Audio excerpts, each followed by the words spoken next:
விருதுநகர் மாவட்டம் கிருஷ்ணன் கோவிலில் கல்விப் பணியில் கடந்த 34 ஆண்டுகளாக சிறப்பாக சேவையாற்றி வரும் VPMM கல்வி நிறுவனங்கள், கலை மற்றும் அறிவியல் கல்லூரி, பொறியியல் கல்லூரி, நர்சிங் கல்லூரி, கல்வியியல் கல்லூரி உள்ளிட்ட பல்வேறு கல்வி நிறுவனங்கள் ஒரே வளாகத்தில்.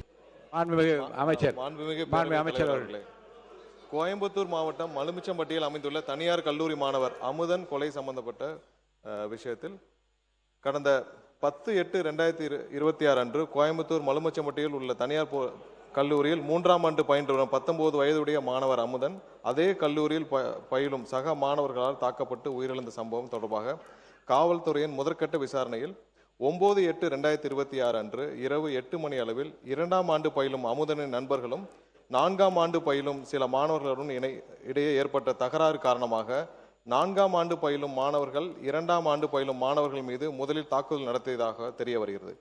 இதனால் ஏற்பட்ட முன்விரோதம் காரணமாக 10/8/2026 அன்று அதிகாலை 1:30 மணி அளவில் அமுதனும் அவரது நண்பர்களும் ஏற்கனவே தகராறில் ஈடுபட்ட 4ஆம் ஆண்டு பயிலும் மாணவர்களை மலுமிச்சம்பட்டியில் தங்கியிருந்த அறைக்கு சென்று தாக்கியுள்ளனர். இதனைத் தொடர்ந்து ஒத்தைக்கால் மண்டபம் பூங்கா நகரில் உள்ள மற்றொரு அறைக்கு சென்று அதிகாலை 5 மணி அளவில் அங்கிருந்த மாணவர்களை தாக்கிவிட்டு கைபேசிகளை எடுத்துக்கொண்டு கார் மற்றும் இருசக்கர வாகனங்கள் தப்பிச் சென்றுள்ளனர். காயமடைந்த மாணவர்கள் தனியார் மருத்துவமனையில் சிகிச்சை பெற்றுள்ளனர். மாண்புமிகு பேரவைத் தலைவர் அவர்களே, மேற்கண்ட தாக்குதலுக்குள்ளான மாணவர்கள் அமுதனையும் அவரது நண்பர்களையும் 10/8/2026 அன்று காலை 8:30 மணி அளவில் வழிமறித்து தாக்கியுள்ளனர். இச்சம்பவத்தில் காயமடைந்த ஒருவர் அங்கிருந்து தப்பிச் சென்ற நிலையில் மேற்படி மாணவர்கள் அமுதனை தொடர்ந்து தாக்கிவிட்டு அவரை சுமார் 10:30 மணி அளவில் இருசக்கர வாகனத்தில் அழைத்து சென்று மலுமிச்சம்பட்டியில் உள்ள அமுதனின் நண்பரின் அறையில் விட்டு சென்றுள்ளனர். சுமார் மதியம் 3 மணி அளவில் அமுதன் மயக்க நிலையில் இருந்ததைக் கண்டு அவரை தனியார் மருத்துவமனையில் அனுமதிக்கப்பட்ட நிலையில் அவரை பரிசோதித்த மருத்துவர் அவர் ஏற்கனவே இறந்து விட்டதாகவும் தெரிவித்ததோடு காவல்துறைக்கு தகவல் தெரிவித்துள்ளார். அதனைத் தொடர்ந்து அன்றைய தினமே கோயம்புத்தூர் மாவட்டம் செட்டியபாளையம் காவல் நிலையத்தில் பல்வேறு சட்டப்பிரிவுகளின் கீழ் 2 வெவ்வேறு குற்றவியல் வழக்குகள் பதிவு செய்யப்பட்டுள்ளன. பின்னர் அமுதன் இறந்ததை தொடர்ந்து SC/ST அதாவது வன்கொடுமை தடுப்பு சட்டப்பிரிவு இவ்வழக்கில் சேர்க்கப்பட்டுள்ளது. பிரேத பரிசோதனைக்கு பிறகு 11/8/2026 அன்று சுமார் 5 மணி அளவில் அவரது உடல் பெற்றோரிடம் ஒப்படைக்கப்பட்டது. மாண்புமிகு பேரவைத் தலைவர் அவர்களே, மாணவர் அமுதன் கொலை செய்யப்பட்டது தொடர்பாக பதிவு செய்யப்பட்ட குற்றவியல் வழக்கு எண் 310/2026 கீழ் இதுவரை 14 பேர், நேற்று இரவு ஒருவர் கூடுதலாக இதுவரை 15 பேர் கைது செய்யப்பட்டு நீதிமன்ற காவலுக்கு அனுப்பப்பட்டுள்ளனர். மேலும் அமுதன் உள்ளிட்டோர் சக மாணவர்களை தாக்கியது தொடர்பாக பதிவு செய்யப்பட்ட குற்றவியல் வழக்கு எண் 309/2026 கீழ் 2 பேர் கைது செய்யப்பட்டுள்ளனர். காவல்துறையினரின் தீவிர விசாரணையின் அடிப்படையில் 9/8/2026 அன்று ஏற்பட்ட இரு குழுக்களுக்கிடையிலான பழிவாங்கும் நோக்கிலான தாக்குதலை அமுதனின் மரணத்திற்கு வழிவகுத்ததாக என்று தெரிய வந்துள்ளது. இவ்வழக்கு தொடர்பாக போதைப் பொருள் பயன்படுத்தியதாக புகாரிலோ காவல்துறையின் விசாரணையிலோ அறியப்படவில்லை. மேலும் பழிவாங்கும் சம்பவங்களை தடுக்க தேவையான தடுப்பு நடவடிக்கைகள் மேற்கொள்ளப்பட்டு நிலைமை தொடர்ந்து உன்னிப்பாக கண்காணிக்கப்பட்டு வருகிறது. மாண்புமிகு முதலமைச்சர் அவர்களின் ஆணைக்கிணங்க மாணவர் அமுதன் இறப்பின் காரணமாக துயரத்தில் இருக்கும் குடும்பத்தினரே மாண்புமிகு சமூக நீதித்துறை அமைச்சர் திரு வன்னியரசு அவர்களும் மற்றும் மாண்புமிகு பிற்படுத்தோர் நலத்துறை அமைச்சர் திரு V. சம்பத்குமார் அவர்களும் 15/8/2026 சனிக்கிழமை என்று நேரில் சந்தித்து ஆறுதல் தெரிவித்தனர்.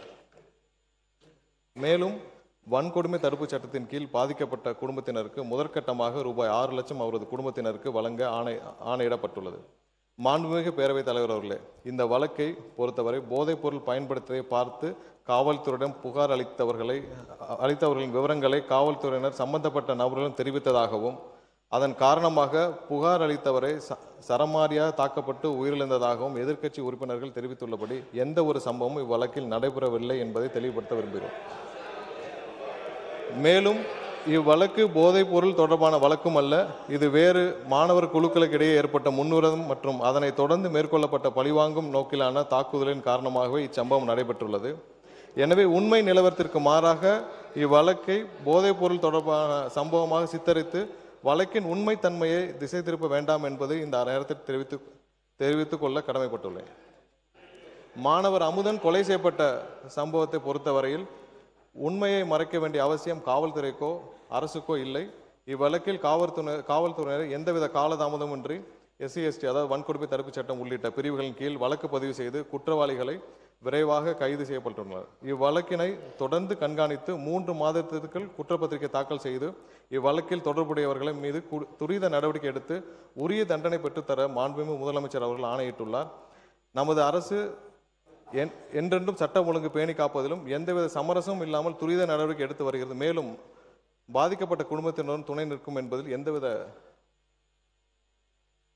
என்பதை தெரிவித்துக் கொள்கிறோம். மாண்புமிகு பேரவைத் தலைவர் அவர்களே, பள்ளிகளிலும் கல்லூரிகளிலும் மாணவர்களுக்கிடையே குழுக்களாக நிலவும் கருத்து வேறுபாடு மற்றும் மன மாச்சரியங்களை கலைந்து ஒற்றுமை உருவாக்கிடும் வகையில் மாணவர்களை நல்வழிப்படுத்திடவும் ஒவ்வொரு பள்ளி மற்றும் கல்லூரிகளிலும் ஆசிரியர் ஒருவர் ஸ்டூடெண்ட் கவுன்சிலராக உள்ள முறையை மேம்படுத்தி வேற்றுமலை கலைந்திட நிலையான வழிகாட்டு நடைமுறைகளை பள்ளி கல்வி மற்றும் உயர்கல்வி துறைகளுக்கு வெளியிட வேண்டும் என்று தெரிவித்துக் கொள்கிறோம். மாணவ செல்வங்கள் நம் நாட்டின் எதிர்கால நம்பிக்கை செல்வங்கள். அவர்களிடையே ஒற்றுமை உருவாக்கிட அரசு அனைத்து முயற்சிகளையும் மேற்கொண்டு நல்வழிப்படுத்தும் என்பதை மாண்புமிகு பேரவைத் தலைவர் வாயிலாக உறுப்பினர்களுக்கு தெரிவித்துக் கொள்கிறோம். அத்துடன் இங்கே கூறப்பட்ட பல்வேறு உறுப்பினர்கள் போதைப்பொருள் பழக்கத்தை, தமிழகத்தில் நிலவும் போதைப்பொருள் பழக்கத்தை பற்றி குறிப்பிட்டார்கள். நாம் இங்கேயும் கடந்த 5 ஆண்டுகளாக தமிழகத்தில் நிலவும் போதைப்பொருள் பழக்கத்தை பற்றி நாம் இங்கே அனைவரும் அறிந்த விஷயம்தான். ஏற்கனவே உலக இன்டர்நேஷனல் போதைப் பொருள் கடத்தல் மன்னன் ஜாஃபர் சாதிக் என்ற நபர் டெல்லியில் கைது செய்யப்பட்டார். அவருடனும் அப்போது இருந்த முதல்வர் குடும்பம் முதல் அமைச்சர்கள் வரை அதிகாரிகள் வரை அனைவரும் எவ்வளவு தூரம் தொடர்பில் இருந்தாலும் எல்லாருக்கும் தெரியும். இதுவரை அந்த நபர் சம்பந்தப்பட்ட எந்த வழக்கும் தமிழ்நாட்டில் பதிவு செய்யவில்லை. கடந்த 5 ஆண்டுகளில் எல்லா வகையிலும் போதைப் பொருள் கல்லூரியிலிருந்து எல்லா இடங்களும் அதிகமாக இருக்கிறது என்பதில் எந்த மாற்று கருத்தும் இல்லை. அதை தடுக்க மாண்புமிகு முதலமைச்சர் அவர்கள் அனைத்து வகையிலும் தேவையான சட்டப்பூர்வ நடவடிக்கைகளும் அனைத்தையும் எடுத்துக்கொண்டிருக்கிறார். நமது அரசின் கொள்கையும் போதைப் பொருள் அனைத்து வகையிலும் கட்டுப்படுத்த வேண்டும் என்பதுதான் முதலமைச்சருடைய முக்கிய கொள்கை.